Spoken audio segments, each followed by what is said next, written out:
Good morning, everyone. I faced a little bit of a challenge when preparing this year because due to Hanukkah last week and my unavailability the week before, we've had a couple of weeks off. And I hope either next week or the week after that we haven't yet booked, but also to try and get away for a few days. So we're sort of got a little time slot of 1 or maybe 2 weeks before again we take a break. So I was just trying to work out how to use well a short slot.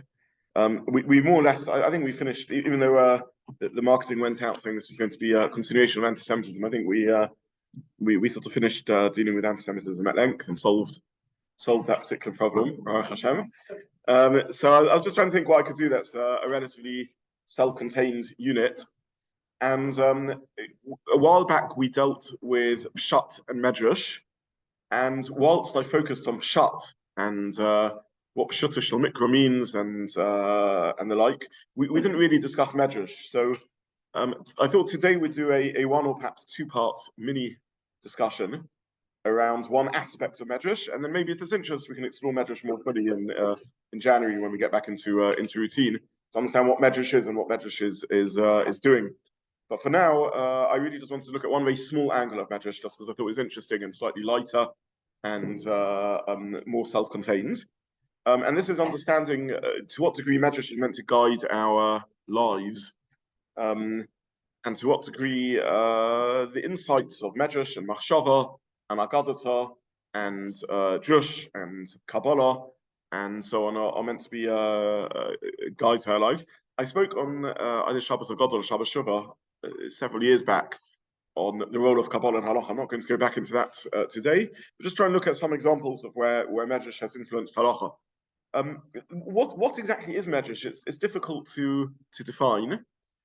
We struggled when we looked at Pshat, trying to find what Pshat is, because it's all well and good saying that Pshat is the sort of simplest reading of the Psukim, but what is the simplest reading of the Psukim depends obviously on a judgment call about how to translate the verses, but also on assumptions about the text. And this was one of the ideas that we tried to bring out. Depending what you assume about the text will depend on whether you think something is Pshat or Midrash. To what degree should the text have layers of depth, which are only briefly alluded to in the text? Depends on how you think the text works. And to one person, I don't know, maybe well beyond the Pshat when you're reading even a secular book like Shakespeare. Another person will say, no, this is how poetry works, and a great authors write. And clearly, he uses this word for layers of literary allusion and so on. And depending on how you think an author writes will depend on how you understand how the text works. Kal v'chomer, of course, lahavdil, when we're looking at the Torah, what's called Pshat and what isn't, and what's called Midrash is not always so clear cut. That's in general the term Midrash. More particularly, we associate the word Midrash with non-halachic discourse, though recently the language of Midrash and Halacha has also been used. So the Gemara quotes halachas from Tanaitic sources. Very often they derive the halacha from a reading of the pasuk that doesn't seem to be pshat, but is a drush of sorts, and we call this a sort of halachic Midrash. So again, the exact boundaries between Midrash and halacha aren't so clear cut. But broadly speaking, what we refer to as Aggadata in the Gemara, Divrei Aggadda, or Midrash, are things which don't directly or overtly or obviously have halachic implication, but rather they're doing one of 2 things. Either they're telling us an idea in Musa or Hashkafa, worldview, theology, philosophy, character development, ethical development, Musa, or they're filling in a detail of a story which isn't obvious and clear in Torah Shvichsav. So, I don't know, we have Avram's life. Very little is told us really about Avram beyond his birth and suddenly Hashem appearing to him and telling him, Lech Lecha, go to Eretz Yisrael. Don't really know that much about his childhood and his upbringing and how he arrived at belief. Many famous instances from his childhood are really only taught to us by Midrash, perhaps at best hinted at by one word in the Torah. So we have the story of Avram smashing the idols in his father's house. No Torah mention of that. We even have the story of him being thrown into the fiery furnace, which maybe is alluded to by a translation of words or custom. Does or custom mean a location name or the furnace of custom? But certainly not spelt out really in Torah itself, and so on and so forth. And then we have Moshe Rabbeinu's early life. Again, with the missing years of Moshe's life between him running away from Paro's palace and him being appointed as the Jewish leader with the incident of the snare. So that's the second role of Midrash. So basically, Midrash fills in stories, details that perhaps we wouldn't know otherwise. And secondly, it teaches us ethical or philosophical, theological points. Midrash, by the way, is very important. This is not a question around the importance of Midrash. This is simply a discussion around the role Midrash should take in actually molding, practically speaking, halacha and halachic life. One way to think about Midrash is that it fills in the content and the inner meaning of halacha. In some respects, halacha is a framework which provides a structure, but we can go through keeping halacha and it can still tragically be fairly empty. It can be mitzvahs, adam u'modah, just things done by rote, without much sort of relationship or inner meaning, without really molding us into being a different sort of person, without really affecting our yiras shamayim, our relationship to Hashem, our involvement in chesed, in the sort of things that really involve spirituality. And with some halachas, that's okay. In others, there are halachas which are overtly and explicitly not consciously character forming, and we label those chukim, right? So sharpness.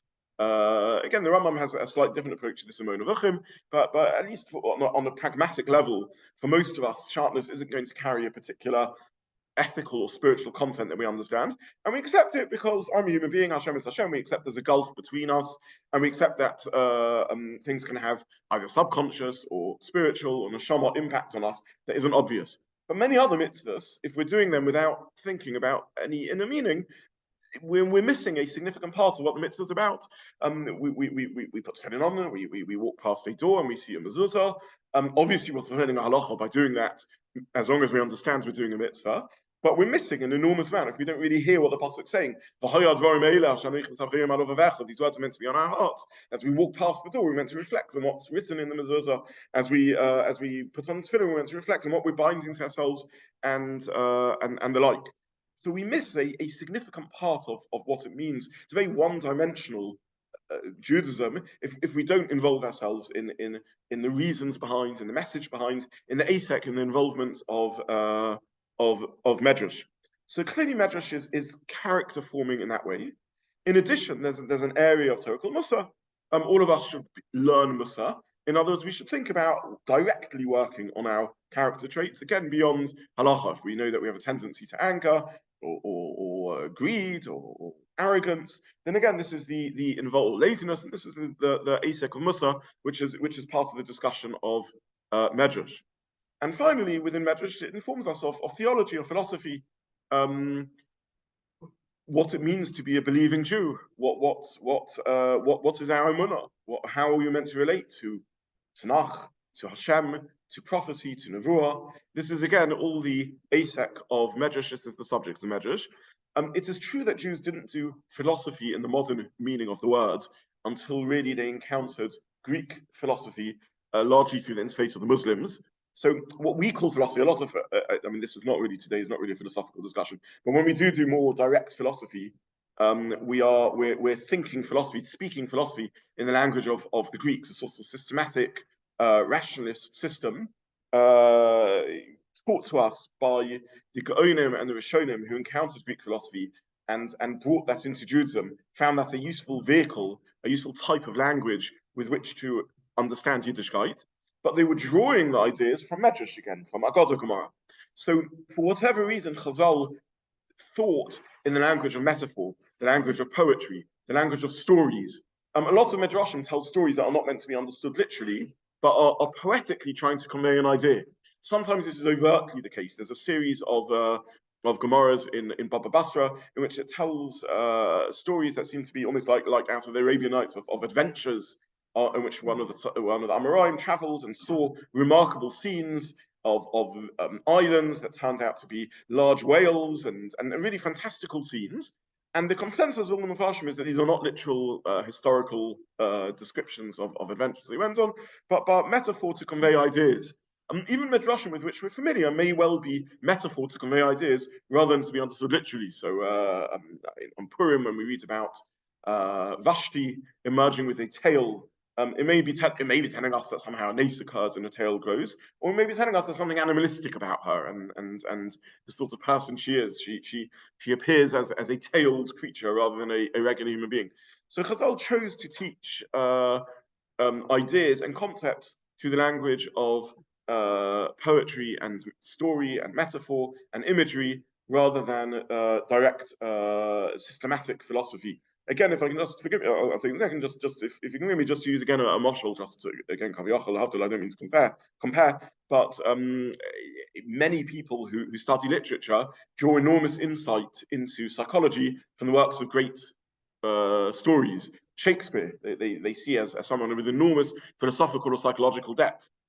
And clearly Shakespeare has an incredible insight into philosophy and psychology, but he's doing something, explaining it, teaching it in a very different way to the way that a modern scientific psychology might do that, which is systemized and labeled and so on. And each pathway has an advantage and disadvantage, which we'll explore in a moment. But this is what Medrash is doing. It's teaching us psychological, ethical, moral development, and philosophical ideas in the language of narrative and stories and poetry rather than sort of systematic scientific speak like we do nowadays. Sorry.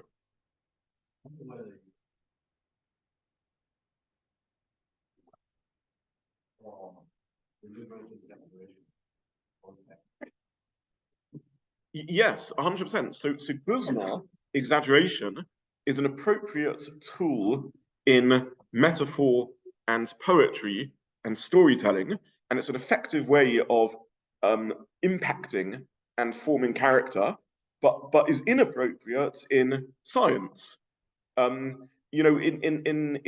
you're trying to teach psychology or philosophy using Greek vehicles, exaggeration is the worst sin in the world because it's inaccurate. If you're trying to teach it through the language of metaphor, then it's a very good way of having impact.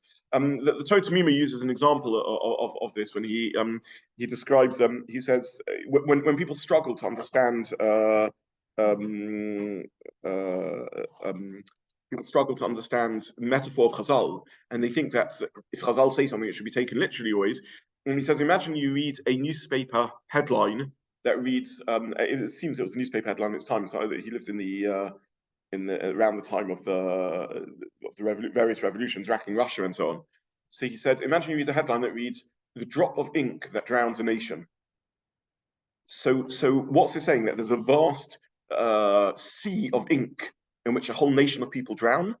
So it's referring to a treaty that was signed in which a drop of ink drowns a nation. So he used that as an example. Now, why did the headline writer choose to write that? Because if you want to convey a truth in an impactful way, that's a very appropriate way of saying it. Everyone who reads that understands you don't have a sea of ink which flooded the country.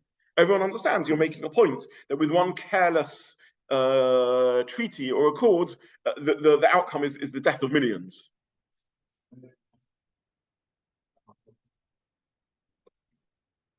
Yes.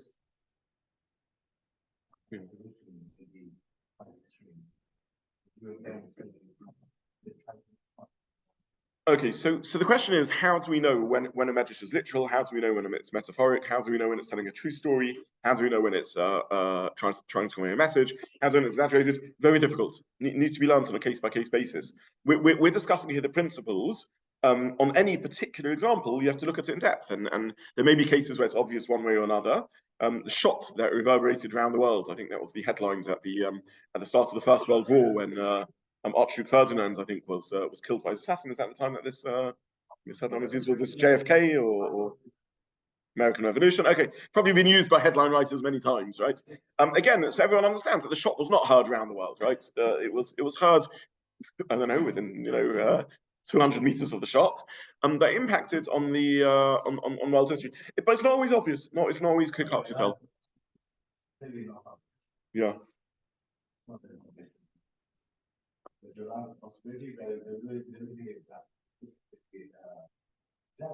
For the sake of the emotion effect. Yeah, 100%. Yeah. Okay, so that's the nature of Medrash. Why does Medrash convey truths in this way? Why doesn't it just say things straight out? Why use the metaphor? So there's a number of suggestions put forward. I'm just going to share two of them. One is from the Ramchal, and the other is more of a Maralian approach. The Ramchal addresses this by talking, and both say indications. Both I'll just say even unascribed. Just two ways of looking at it. One is more technical, and one is perhaps more profound. A technical answer to this question, and then perhaps we'll see how both are really one and the same. So, a technical answer to the question is that we had Torah Shebichsav and we had Torah Shebal Peh. Torah Shebichsav is the written Torah found in the Aron HaKodesh and the Chumashim. Torah Shebal Peh is what was oral traditions and the interpretation of Torah Shebichsav. We actually had a series in which we looked at Torah Shebal Peh at length. Now, for whatever reason, Torah Shebichsav was meant to be written down and should be written down and is best learned written down, and Torah Shebal Peh was not meant to be written down. However, it became necessary to write down, and Chazal chose to write it down in a manner which preserved, nonetheless, as much of a Torah Shebal Peh content to it as possible.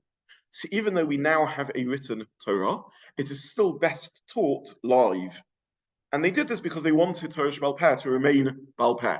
So Mishnah and even Gemara and even the later flourishing of commentaries is still a very brief text. There's still much more that needs to be thought about and discussed beyond what you can see in the written word. Why did they do this? To preserve a Torah Shebal Peh content to it. Both because the halacha is that it's meant to be Bal Peh, it's meant to be orally communicated, and for all the advantages that brings, for example, a direct relationship between Rebbe and Talmud, a continuation of the Masorah, of the tradition, and various other reasons. When it came to Midrash and Aggadda, there was an additional element to this, which is these are particularly important and central to what people are. We're talking about belief. We're talking about character development. And in this area, the relationship to previous generations is critical. And therefore, say these commentaries, even though the Torah was written down, because sadly it had to be written down, nonetheless, the key to unlocking this Torah was preserved orally and only through a living tradition. In other words, what does this mean? When you're teaching people matters of hashkafa, worldview, and theology, these can be dangerous tools in the hands of an unlearned student, of someone who, in the language of Chazal, hasn't done shimush karoi. The Chazal say that beyond direct learning of halacha, you have to sort of pick up the feel of how things work. Otherwise, you can data mine and you can selectively find quotes and you can twist things into any direction.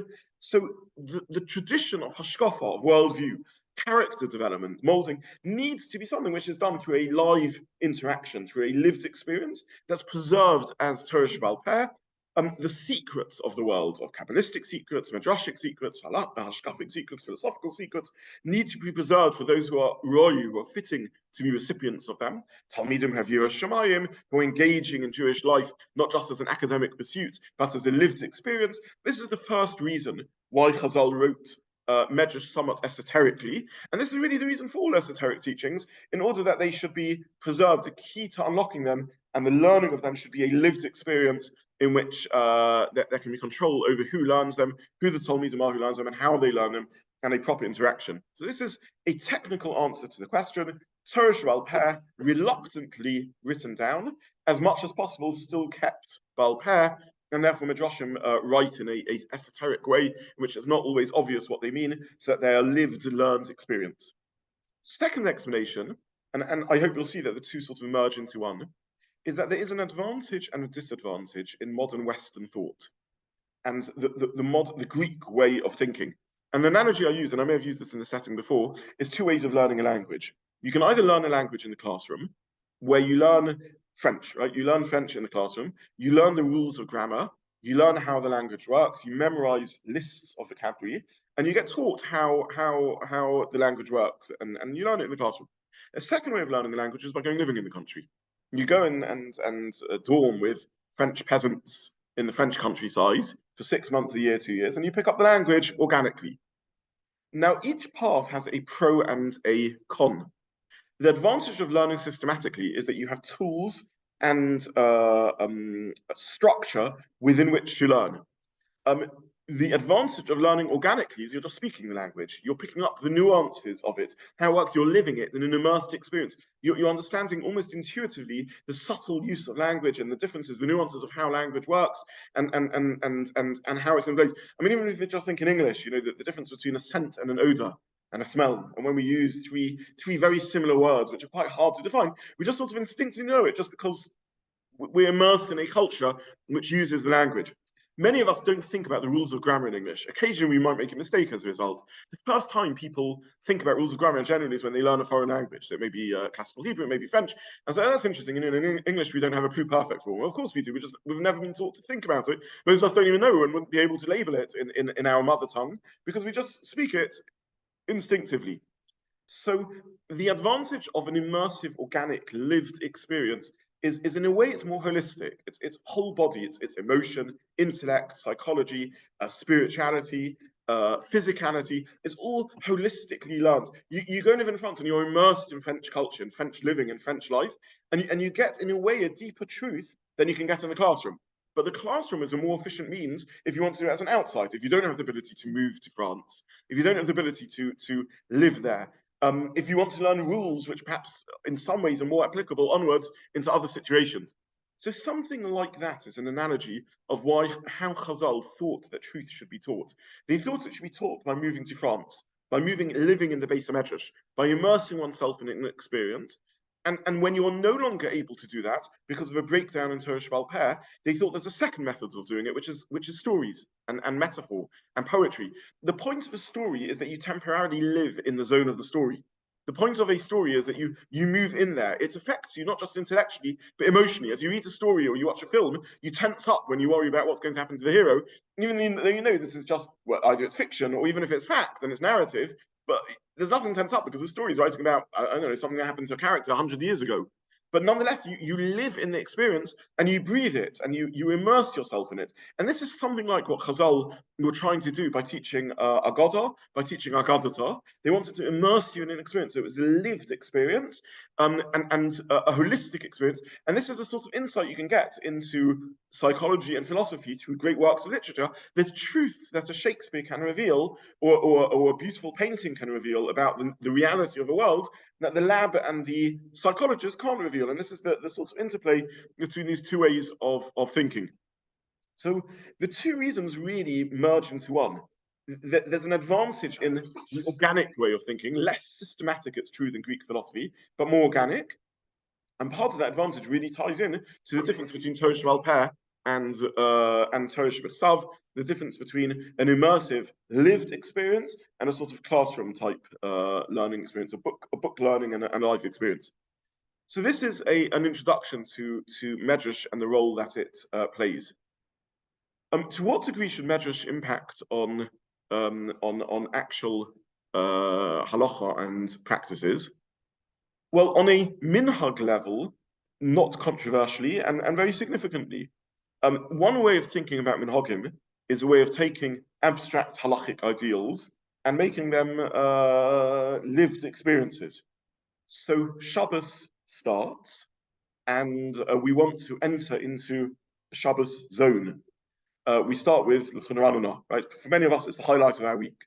And we come into shul super stressed, rushed, particularly on a short Friday perhaps, and Shabbos starts, and suddenly we're in the zone of Shabbos. Now, what is the Chunran, or what is the Chodot? It's minhag. Right? The halach of Shabbos, the halach of davening is you daven mincha and then you daven Maariv. So a minhag is a way of taking a abstract idea like Shabbos and translating it into lived experience. No controversy around Medrash being able to carve that. Another example, Rosh Hashanah approaches. What is Rosh Hashanah? It's the Yom Hadin, right? It's the Day of Judgment. How do we prepare for Rosh Hashanah? Elul, right? We have an Elul. What do we do during an Elul? We start from the beginning of Elul with the Don Hashem Ori. We blow the shofar throughout Elul. Why do we blow the shofar throughout Elul? Tkiyat shofar, pasuk, Rosh Hashanah. To prepare us for Rosh Hashanah, we get into the Rosh Hashanah mood. What's the source of the idea of blowing the shofar for 30 days before Rosh Hashanah, to Chodesh Elul? A Medrash. So Midrashim are there to help us take halacha and apply it to lived, experienced life, That's no controversy. That is the essence of what Midrash is meant to do. The whole point of Midrash is to fill halacha with meaning. Halacha is a framework and can be empty and devoid of meaning. Minhag helps us adapt to that. But can Midrash be used for more than that? Can Midrash literally be used as a source of halacha? So I prepared various examples of this, and literally minutes before I walked into here, it occurred to me that at least according to the Rambam, perhaps Midrash is the halachic source of the most significant halachas imaginable. We spent a large amount of time in this setting discussing the Yud Gimel Ikrim, the 13 principles of faith. Now, these are about as important as something can be. The Rambam was of the view that theology and Jewish philosophy and belief is not just a nice idea for abstract thinkers and for those who are drawn to philosophy, but it's essential to being a Jew. Now, some aspects of belief aren't that controversial. Belief in HaKadosh Baruch Hu, obviously this is part of what it means to be a Jew. But does a Jew really need to understand about Tchias HaMesim or Mashiach and other ideas like that? Are these really so central? Do they really matter that much? The Rambam thought so. The Rambam included them in the Yud Gimel Ikrim, and this has real halachic implication. It means, number one, we need to work on believing them, but number two, someone who doesn't believe them, in some level or other, loses some of the rights and privileges of being part of the community. So we discussed this when we learned this, the concept of Tinuk Shanishba, to what degree nowadays, in a confusing and messy world, this actually has halachic implications, to what degree some of the exclusionary practices of a non-believer, of a heretic, would still apply. But certainly the Rambam was of the view that, at least in principle, a heretic, as defined by the 13 principles of faith, loses some of the privileges of being part of the Jewish community. And certainly it's an obligation on all of us to investigate and engage in philosophical pursuit till we understand these principles. Now, where do these principles derive? Are they from an overtly halachic source? Absolutely not. They are primarily from a series of Aggadata Gemmaras, particularly at the ends of Sanhedrin, the chapter called Chelek, in which it discusses who has a Chelek in Olam Haba, and a Midrashic source deriving from Pesukim which are not overtly halachic, and language of Chazal which is not overtly halachic, talking about the concepts of belief. So in a sense, the Rambam takes a series of Aggadata Gemmaras, which are around belief, and translates this into halacha. I'm not going to go further down this because we discussed this extensively when we gave a series on this, and we discussed how many of the Yud Gimel Ikrim actually, at least in when the Rambam first formulated them, there was controversy around them. Not that there was massive disagreements about the ideas in the Ikrim, though here and there were tweaks, but who said this is halacha? Who formulated this as something that defines who is and isn't part of the community? Actually, normally we just think of a Jew as someone who does Jewish things, someone who keeps halacha, who engages in practice. We don't particularly investigate belief.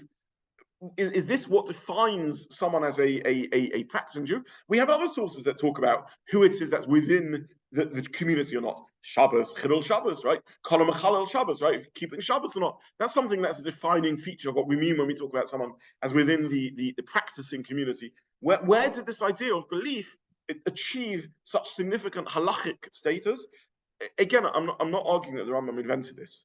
It comes from Chazal. I'm simply saying that the Rambam formulated a chunk of halachic practice based upon what one could have considered to be Midrash, and this has largely been accepted as halacha. So, can Midrash be used as halacha? The Rambam, certainly in formulating the Yud Gimel Ikrim, thought so. And what I'd like to do is just spend the remainder of the shir just giving a few other examples of this by way of a sort of one-off shir on looking at Midrash, which we will or we won't carry on in January as a continued source of discussion. So just mentioning two or three. In fact, I'll mention one other halachic discussion that we had here in this room, and then I'll mention another couple of examples. I gave an extensive series on Zionism a while back. And amongst the views we looked at was a range of perspectives, including that of the Satmar Rebbe and the concept of the Shalosh Shavuos, the 3 oaths. So just very briefly to remind you, there are a series of psukim in Shir HaShirim. Shir HaShirim is a metaphor between about the relationship between a man and his lover, or a metaphor for the relationship between HaKadosh Baruch Hu and Klal Yisrael. And the relationship is rocky. right? It goes through its ups and downs, in which poignantly and tragically, one side reaches out to the other, and then by the time the other one responds, the first side withdraws. And you have this sort of extended metaphor of the difficult relationship between Klal Yisrael and Hashem. Now, in that process, there's 3 times in which a oath or promise is taken, which is a promise about the relationship. There's really 3 characters in Shir HaShirim. There's the lovers, the 2 lovers, and then there's an outside force which is trying to break up their relationship, seduce them away from the relationship. And we understand this to be a metaphor, at least in one context, for the Yetzer Hara, or for the Umos Olam, for the peoples of the world. And all 3 parties are given promises, commitments to make in the relationship. The Ummas Ha'olam are given a promise not to overly persecute the Jewish people, whatever that means, in the language and the interpretation of Chazal of this metaphor. And Klal Yisrael in the metaphor are made to make a promise that they're not going to force their way back into the relationship. You can't rebuild a relationship through force by forcing your way back to Eretz Yisrael. Thus, says the Gemara, in a midrashic interpretation of a very metaphorical book of Tanakh, Shir HaShirim. To what degree does this give us practical halacha about our relationship with moving to Eretz Yisrael against and in opposition to the Umos Ha'olam? The Satmar Rebbe thought very significantly so. The opponents of the Satmar Rebbe said, well, this is a Midrash, you have to know its applicability. In addition, maybe this isn't called forcing our way back to Eretz Yisrael because the League of Nations granted the British mandate in order to allow the formation of a Jewish homeland. The United Nations voted in support of the foundation of the State of Israel and so on. So maybe this isn't called a rebellion against the nations. But the whole discourse of using this Midrash as if it has halachic significance that should affect how we seek to act in terms of moving en masse to the lands of Israel and trying to set up own states or not, again, it is an example of where Midrash perhaps did or perhaps shouldn't have impacted on halachic discourse, depending on one's view around the halachic and hashkafic perspective of Rabbi Yoel of Satmar. So this is a second example of where Midrash enters significantly into halachic discourse. I'll give a couple of examples that are sort of more, in a sense, almost practical halacha. There is a very complex area of halacha around parenthood and surrogacy in halacha. So just very briefly, again, without going too far into halachic literature, in the past it was obvious and clear what defines parenthood. There was a father, there was a mother, and ends of discussion. In recent years, it's become a little bit more complicated, particularly in terms of motherhood, because one can have an egg provided by one person, and the holding of the pregnancy, the development of the fetus in what we call a pregnancy in the womb, provided by different parents, and therefore one has 2 candidates for motherhood.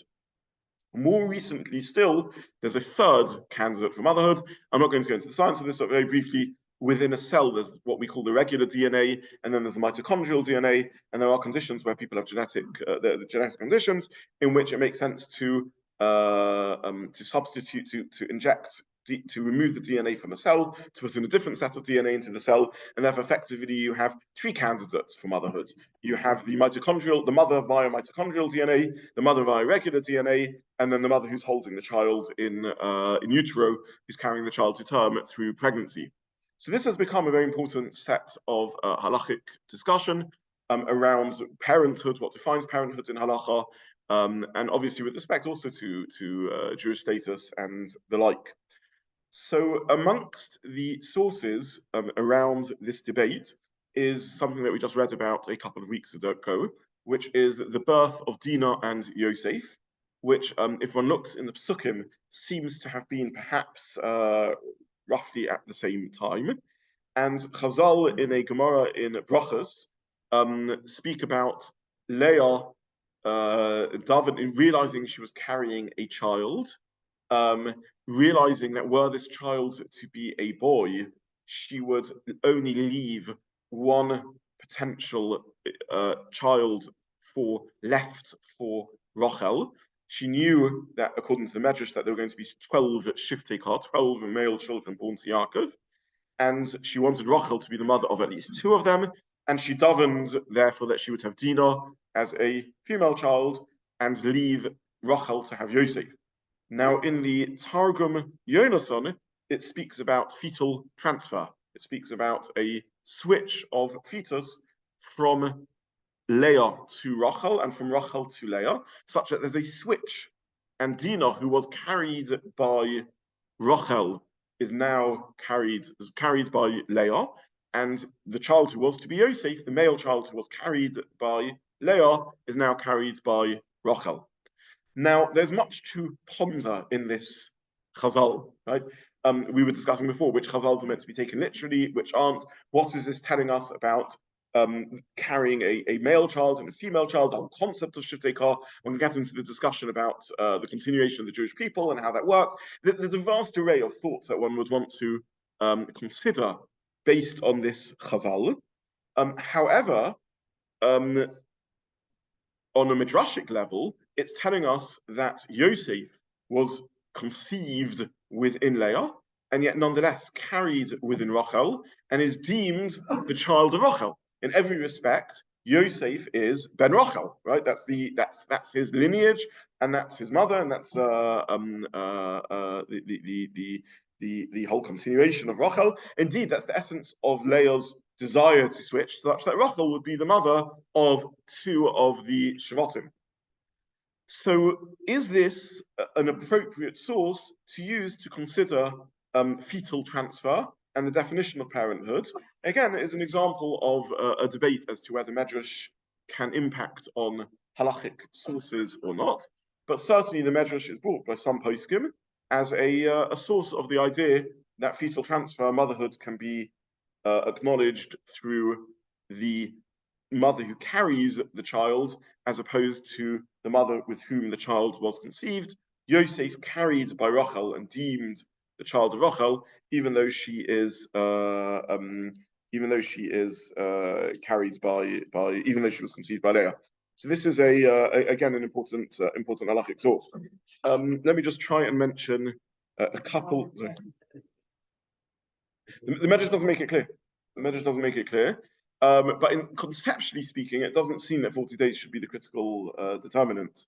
Conceptually speaking, we have two candidates for motherhood, seemingly: conception and surrogacy, and carrying and womb utero carrying of the child. Is there a correlation?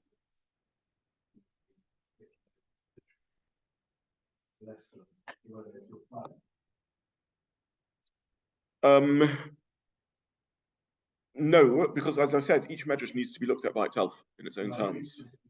Yes. So is there correlation between? Is there correlation between they are more literal? So this is the interesting thing. Whether you understand the medrash literally or metaphorically, the medrash can still be used to reveal a mindset, which is that one of the beauties of learning halacha is that Chazal conceived of concepts and ideas that weren't technologically available to them at the time. Now, and Medrash often is a useful tool for that. So Medrash allows you to consider possibilities that scientifically, technically, you don't have the ability to do. So let me just give a few examples of this. I mean, the Gemara is full of brain surgery shilas, C-section, cesarean section, halacha. The Gemara speaks about artificial insemination. There's a range of sources that discuss things which, at least as far as we understand, Chazal, the time they had no technical ability to do. As far as we understand, there was no example of a C-section in which mother and baby survived until modernity. As far as we understand, there was no ability to do brain surgery until modernity. As far as we understand, they didn't have airplanes, even though they talk about Migdal HaPerech Ba'avir, tower flying through the air. So Chazal could, and similarly with artificial insemination, so Chazal could conceive of technical developments without technically being able to do so. So whether the Medrash is literal or not, you see a mindset in which it appears obvious to them that the mother of the child is the one that carried the child in utero. Now, again, the truth is the halachic consensus is not like this. The halachic consensus drifts much closer to thinking that genetic material is the determinant of parenthood. But because there's limitations in how much a medrash can be used and whether a medrash should be the determining source in this, but the use of the medrash doesn't necessarily depend on a literal on taking the medrash literally in so doing, rather than it revealing a sort of a concept that around which it's understood. I'll just maybe just try and give a couple of other examples that reveal a midrashic mindset, whether you understand the halacha as a literal source or not. And I'll give two examples of upcoming sedras, and then maybe I'll just conclude with one more example. In Parshas Vayechi, Paro turns to Yosef is forced to make a shavua. Not forced, I mean he agrees to make a shavua to his father, to take his father up to bury him in the lands of Israel, the lands of Canaan. Now, why did Yaakov ask Yosef to make the shavua? Because he was worried that Yosef wouldn't keep it. Why was he worried that Yosef wouldn't keep it? Well, we see it unfolding in the midrashic reading of the psukim, in which Paro is quite upset about this request. Now, when you read the psukim, everything looks very smooth. Yosef has Yaakov embalmed, and then Yaakov is taken up to the lands of Israel and buried there in Ma'aras Machpelah. The Midrash picks up on nuances in the pasuk in which it sees a bit of a tension between Yosef and Paro over this. Why would Paro oppose Yaakov being taken up to Eretz Israel? One can imagine all sorts of reasons. Mystically, maybe he wants the great tzaddik Yaakov to be buried in Egypt. Pragmatically, if you want the loyalty of the people, it must be a little bit disconcerting when you think you have immigrants who have settled in your lands and become somewhat assimilated and are now becoming part of the fabric of Egyptian national life. I mean, one of them is the prime minister of the lands of Egypt, and it suddenly turns out that when they want to be buried, they want to go back to their homelands. It's quite indicative of not being completely settled. So maybe to Yaakov, it'd be quite a good thing if Yaakov is buried in Egypt. This means Klal Yisrael are now committed to the lands of Egypt. So Paro doesn't want Yaakov buried in Mitzrayim. And the Midrash records a whole conversation between Yosef and Paro, in which Yosef says to Paro, I made a promise, I have no choice, I'm stuck. To which Paro responds and says, let's do Hataras Nedarim then. Right, let's do Hataras Nedarim. What is the concept of Hataras Nedarim? Changed circumstances that mean you would never have made oath had you understood them. Very relevant halacha, by the way. This occurs a lot of the time. We make all sorts of commitments, foolishly perhaps, and afterwards, with hindsight, we realize had we known everything, had we understood everything, we'd have never made this promise. This is the concept of Hataras Nedarim of this. So Paro says, look, had you realized that this would create such political discord, you wouldn't have made the shua to your father. Let's do Hataras Nedarim. To which Yosef responds, I can't do so, because it's all very well doing matir neder, in which I make an oath, a promise between myself and Hashem. But if it's something that involves a commitment to someone else, you can't do Hataras Nedarim in the absence of the party affected. So I can't make a promise to you to do something and then go and do Hataras Nedarim because without your presence there. I can make a promise to God that I'm going to begin being machmir on this area or stringent in this, or I'm going to become a nazir or whatever it is and do Hataras Nedarim in that. I can't do Hataras Nedarim in something which is a relationship and a commitment to someone else. And then there's a debate, a halachic debate between Paro and Yosef around this point. And some of the poskim, the Rosh, actually dealing with this very question of Hataras Nedarim involving another person, begins citing this Midrash as one of the sources around this. Now, again, here we have the same question. Were Yosef and Paro really involved in a halachic debate? And is Paro a halachist whose view we should take seriously in this discussion? What the Midrash is clearly grappling with is a moral question. To what degree is Yosef bound?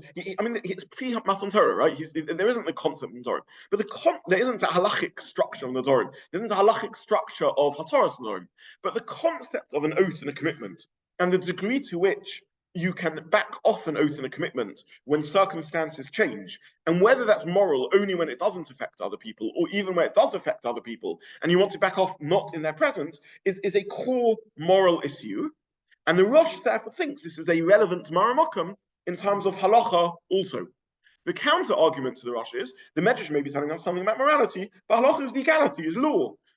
Law doesn't always behave exactly in sync with morality. Law has to have structures and rules, otherwise you open a can of worms and all chaos breaks loose, because everyone can just go be matinated. And it would make sense in the legal system, for example, that you can't be matinated not in someone's presence, even though perhaps morally sometimes it would be appropriate to do so, because moral equations shift when you get new information. So again, this is an example. I'm just mentioning this because you're asking about this. Would this depend on whether one understands this literally or not? Do you need to understand that Paro and Yosef were in a literal halachic debate around cancelling Nadorim. And Paro said to Yosef, well, what about Hataras Nadorim, right? What's about this halachic reasoning? Not necessarily.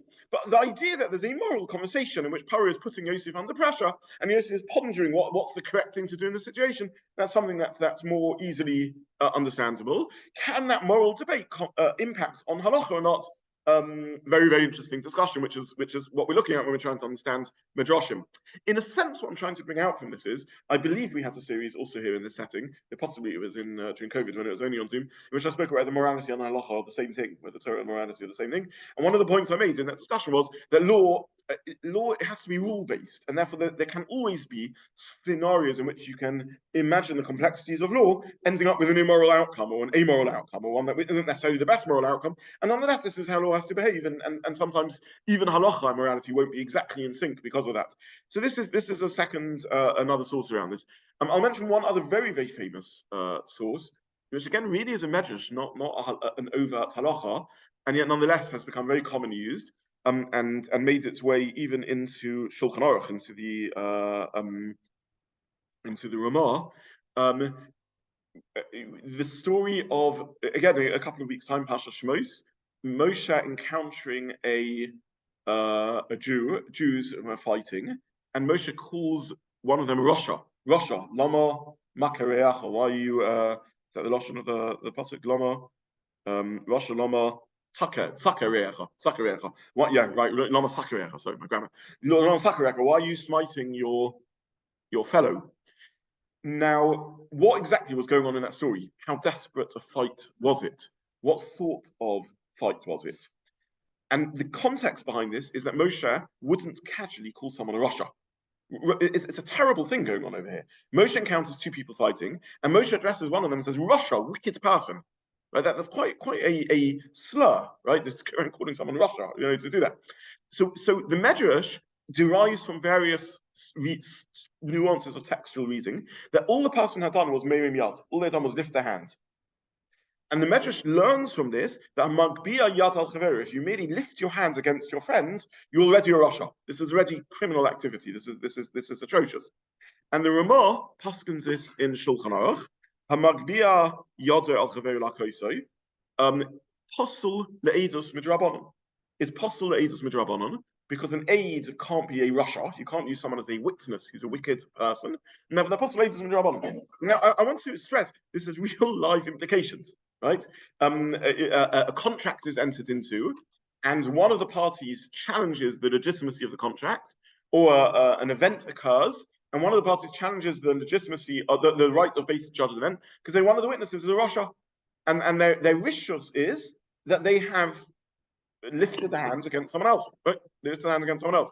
So halacha takes acted upon threats of violence very, very seriously. And the basis of this halacha is a medrash of the behavior of Moshe to these fighting Jews in Egypt.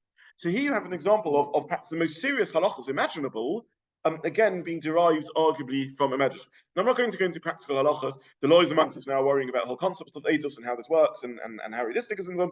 All very, very interesting questions, but the halachic concept over here is an important one, yeah. So even though this is before Matan Torah, even though it's before Matan Torah and a narrative. And a narrative which isn't obvious how to read the narrative. It's a midrashic reading of a narrative. Nonetheless, this enters into halachic discourse.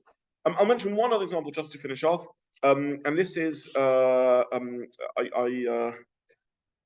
was giving a series on war ethics in my Wednesday night series. That series has come to an end, and there were many ethical dilemmas that I didn't discuss, didn't have time to discuss. And one of them is and forgive me by the way, the next thing is going to be a little sensitive, so listeners beware. And this is known as the honey trap dilemma. And Israel, by the way, has grappled with this question in real life. I don't want to go too explicitly into details, but very briefly, the question is: to what degree is adulterous, immoral behavior justified in the interests of state needs, and particularly, obviously, in espionage and undercover work and the like? And one field of espionage they call honey trap dilemma, which is taking important figures, politicians or military officials, and trapping them and effectively blackmailing with the risk of public exposure. Alternatively, forming a relationship with someone through seducing and using that as a way of getting getting information from them. Unfortunately, it's a part of modern spycraft. And some of these shilas came to the post-Gay Hador in the decades of Israel's existence. And these are very, very painful and awful shilas to have to ask. I mean, it's just shilas that involve a breakdown of most basic morality and decency and the very sort of ethical and spiritual structure of Klal Israel. Absolutely unbearable that this is what, unfortunately, is sometimes forced to be asked. And one of the very important Maramakomas on this is Queen Esther, Esther Hamalka. And around this revolves a question, a multifold question, which the overt story of Esther doesn't make entirely clear. To what degree was Esther a willing participant in this whole awful affair, or a gun was held to her head? King summoned her. Was she a willing party to her relationship with Achashverosh, or did she become a willing party at some stage?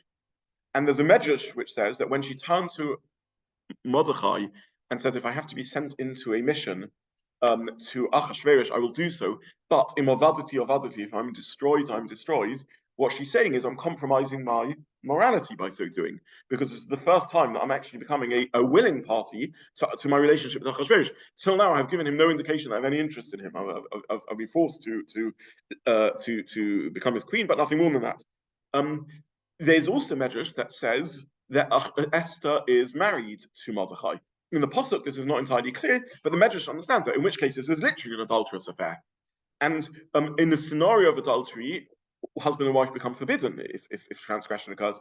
So according to the Midrashic reading, when she says kasher avadati, she is saying, I'm lost because actually we're irreversibly rupturing our own relationship. We'll never be able to escape this horrible situation and rebuild our normal married life.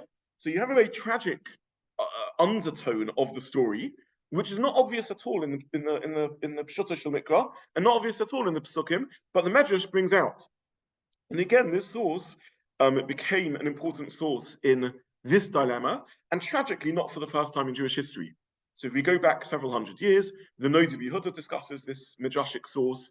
It's not the first time, unfortunately, in Jewish history where through such relationships, lives could be saved. And normatively, there's really two questions. Is this mutter or not? Well, surely adultery is one of the three cardinal sins which can't be used for saving life. But does that shift when you're talking about saving life en masse? What happens if you're not saving one life, but you're saving the whole town or the whole city or the whole of the Jewish people, as per the Esther story? When it's a national crisis, a national needs, does it shift? So this is a shaila discussed, as I said, by the Noda B'Yehuda and others in the classical era. The Noda B'Yehuda cites a Rav who wanted to allow, based on the Esther story, such an event, and the Noda B'Yehuda disagrees. And amongst other things, he says Esther is an exception because it's the whole of Klal Yisrael. But when one's talking about modern espionage, you could be imagining that you're talking about maybe not the whole of Israel, the whole of the Jewish people, but the whole future of the state of Israel, perhaps. So these are very painful questions, again, around which one of the sources are Midrashic readings of Pesukim, and again, an example of Midrash impacting on Halacha. Yes. Yehuda and Tamar are okay. Very interesting point. So there's a number of questions around Yehuda and Tamar's story, including the fact that again it's before Matan Torah, and therefore to what degree does halacha and morality interplay differently, and secondly whether Yehuda was right in his decision or not. Because Esther, we don't find her criticized. Quite the contrary, she's praised. So whatever exactly went on in that story, clearly it was the correct decision. Yehuda, did he behave correctly with Tamar? Maybe not. So the Yehuda and Tamar story is less clearly a source for moral decision making, because Yehuda seems to have misbehaved in that situation, besides the additional complexity of before Matan Torah. Whereas Esther is held up as a heroine for doing this, so she clearly acted rightly. But the question is how to fit her behavior, certainly in the Midrashic reading, into halachic norms. Okay, so those are just several examples of the interplay between Midrash and Halacha and whether Midrash can be used as a practical source. I've seen this as a standalone share, but maybe we'll use this as maybe the next series can be around exploring Midrash. I would say though, please nominate subjects for discussion also. Soon after COVID, I did a drive to ask people for topics. I more or less marked my way through that list.